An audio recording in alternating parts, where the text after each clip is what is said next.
বিষয়ববীয়া আছিলে আজি আৰু বিভিন্ন শাখা সংগঠনৰ প্ৰতিনিধিসকলৰ এখন জৰুৰী সভা আমি পাতিছোঁ কাৰণ উমৰাংচুত এতিয়াও বহু কেইজন শ্ৰমিক আবদ্ধ হৈ আছে সুৰংগৰ ভিতৰত উদ্ধাৰ অভিযান চলি আছে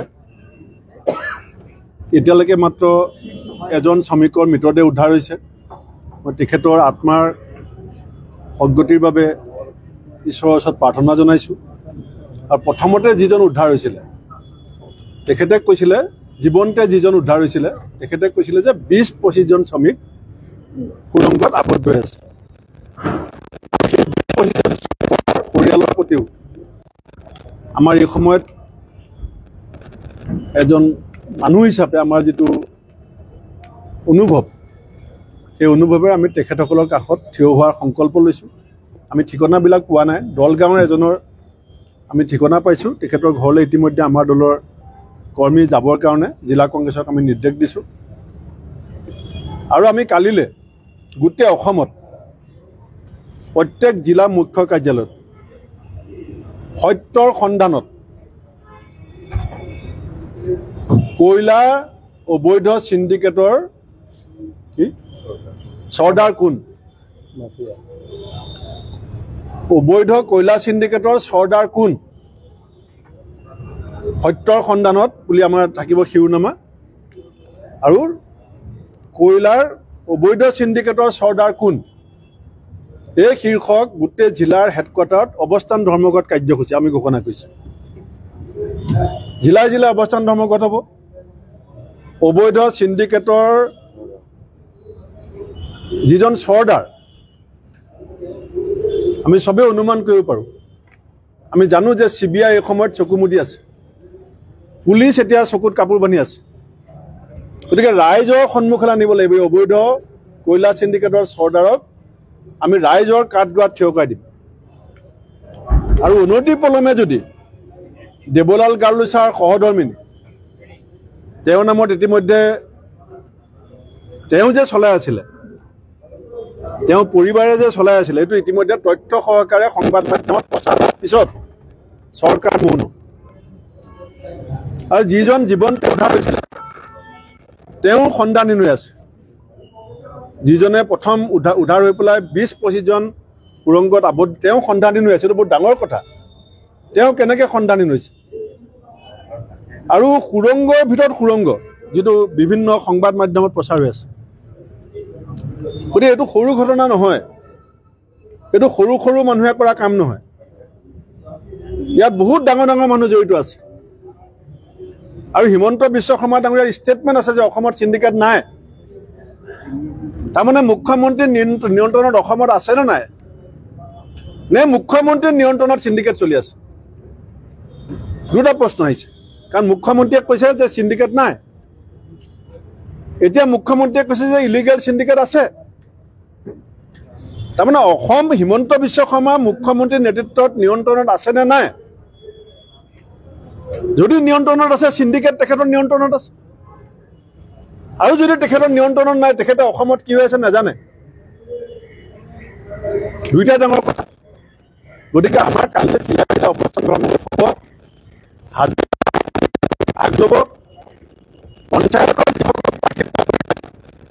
মেম্বাৰ কাউন্সিলৰ জিলা পৰিষদ মেম্বাৰ আমি তেওঁলোককো টাৰ্গেট দিছোঁ তেওঁলোকো কালিলৈ সদলবলৈ আহিব প্ৰত্যেক নিজৰ জিলাত আমাৰ প্ৰতিগৰাকী জেনেৰেল ছেক্ৰেটাৰী APCC ভাইচ প্ৰেচিডেণ্টে আজি যিসকলে জিলালৈ যাব পাৰে জিলাত যাব যিসকলে লৰালৈকে গৈ পোৱাত অসুবিধা আছে কৰিমগঞ্জত গৈ পাব নোৱাৰে বা ধুবুৰী বা শদিয়াত আজি হয়তো গৈ নাপাব কিন্তু ইয়াৰ পৰাই তেওঁলোকে জাকিৰ হুছেইন চিকদাৰ ডাঙৰীয়াক আমি দায়িত্ব দিছোঁ আজি আবেলিৰ ভিতৰত ভিডিঅ' কনফাৰেন্স কৰি গোটেই জিলা সভাপতি আৰু আমাৰ ইনচাৰ্জসকলক সম্পূৰ্ণ এলাৰ্ট কৰি দিয়া হ'ব আৰু জিলা সভাপতিসকলক আমি দায়িত্ব দিছোঁ যে কালিলৈ আন্দোলন কাৰণ গাঁতৰ ভিতৰত অসমীয়া শ্ৰমিকৰ যিটো অৱস্থা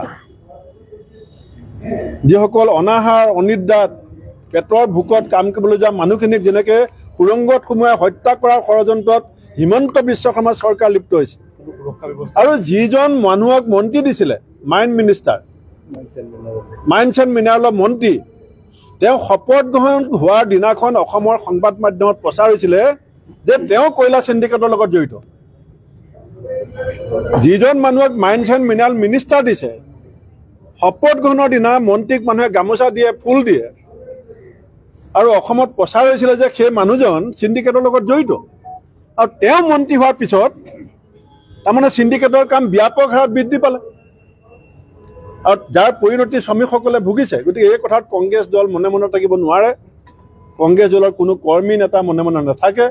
কালি সাংসদসকল, বিধায়কসকল যিসকল অসমত আছে, নিজৰ নিজৰ সুবিধা অনুসৰি তেওঁলোকেও এই আন্দোলনত যোগদান কৰিব। আৰু কালিলৈ মই অসমৰ সংবাদ মাধ্যমৰো সম্পূৰ্ণ সহযোগিতা বিচাৰিম। দি থাকক, যি ডেডলাইন দিয়ে দি থাকক, আমি আমাৰ দল চলাম। শুনক, এইটো কথা মই নোট কৰিছোঁ, সুধি নাথাকিব। এতিয়া আমি এই ব্যক্তিগত স্বাৰ্থক লৈ পেলাই ৰাজনীতি কৰা নাই। আমি ক্ষমতাত আছিলোঁ, বিৰোধীত আছোঁ। আমাৰ দলৰ নেতাই পৰিচালনা কৰিব। আমাক কোনে ৱাৰ্ণিং দিয়ে, কোনে ডেডলাইন দিয়ে, we are not concern. We are doing our duty regularly আৰু ৰাইটলি। নাই, মই এটা কথা কৈ দিছোঁ, বহুতে গম নাপায়, কংগ্ৰেছ এতিয়া আগৰ কংগ্ৰেছ নহয়। এতিয়া কংগ্ৰেছে অসমত 835 কিলোমিটাৰ খোজকাঢ়িব পৰা কংগ্ৰেছ, ধুবুৰীৰ পৰা শদিয়ালৈ। এতিয়া কংগ্ৰেছ বাগানে বাগানে 45 দিন থাকিব পৰা কংগ্ৰেছ। এতিয়া কংগ্ৰেছ চাঙে চাঙে 25 দিন থাকিব পৰা কংগ্ৰেছ। এতিয়া কংগ্ৰেছ পাহাৰে পাহাৰে 15 দিন থাকিব পৰা কংগ্ৰেছ।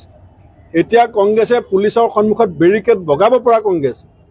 এতিয়া কংগ্ৰেছে ৰাস্তাত, গুৱাহাটীৰ ৰাস্তাত পুলিচৰ বেৰিকেড ভাঙি খোজ কাঢ়িব পৰা কংগ্ৰেছ।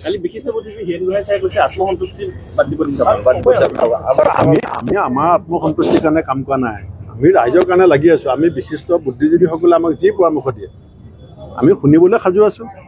হীৰেণ গোহাঁই ছাৰ আমাৰ নমস্য, আমাৰ শ্ৰদ্ধাৰ, তেখেতৰ পৰামৰ্শ আমি শুনিবলৈ সাজু আছোঁ। কিন্তু আমি আমাৰ দলৰ ভিতৰত যিটো সিদ্ধান্ত, সেইটো দলীয় মঞ্চত যিধৰণে হ'ব সেইটো তেনেকৈ হ'ব। পঞ্চায়তত AGP BJPয়ে কিয় এলায়েন্স কৰিব পৰা নাই? অতুল বৰা ডাঙৰীয়া, কেশৱ মহন্ত ডাঙৰীয়া, হিমন্ত বিশ্ব শৰ্মা ডাঙৰীয়াৰ সম্বন্ধ ভাল নে বেয়া? AGP BJPৰ সম্বন্ধ ভাল নে বেয়া? ভাল সম্বন্ধ, চাৰ্টিফাইড ৰিলেশ্যন। কেলৈ নোৱাৰে? উপায় নাই। 26,000 ৱাৰ্ড মেম্বাৰ মই ৰাজীৱ ভৱনত বহি কেনেকৈ টিকেট বিলাম? সেই কথাটো মই কেনেকৈ কৰিম আপোনালোকে মোক কওক। 2600 কাউন্সিলাৰ মই কেনেকৈ বিলাম? আৰু আজিলৈকে কংগ্ৰেছৰ স্বাধীনতাৰ ইতিহাসত আমি পঞ্চায়তৰ এলায়েন্স কৰি পোৱা নাই। তথাপিতো আমি কালি চাৰ্কুলাৰ দিছোঁ যে জিলাবিলাকে যদি এলায়েন্স কৰে, আমি অৰ্ডাৰ দিছোঁ, কৰ্তৃত্ব দিছোঁ, জিলাই জিলাই কথা পাতক। জিলাই জিলা নহয়, শুনক, বিৰোধী ঐক্য মঞ্চৰ সভাপতি কোন? আপোনালোকে ছেক্ৰেটাৰী কোন? তেওঁলোকে কিবা কৈছে নেকি?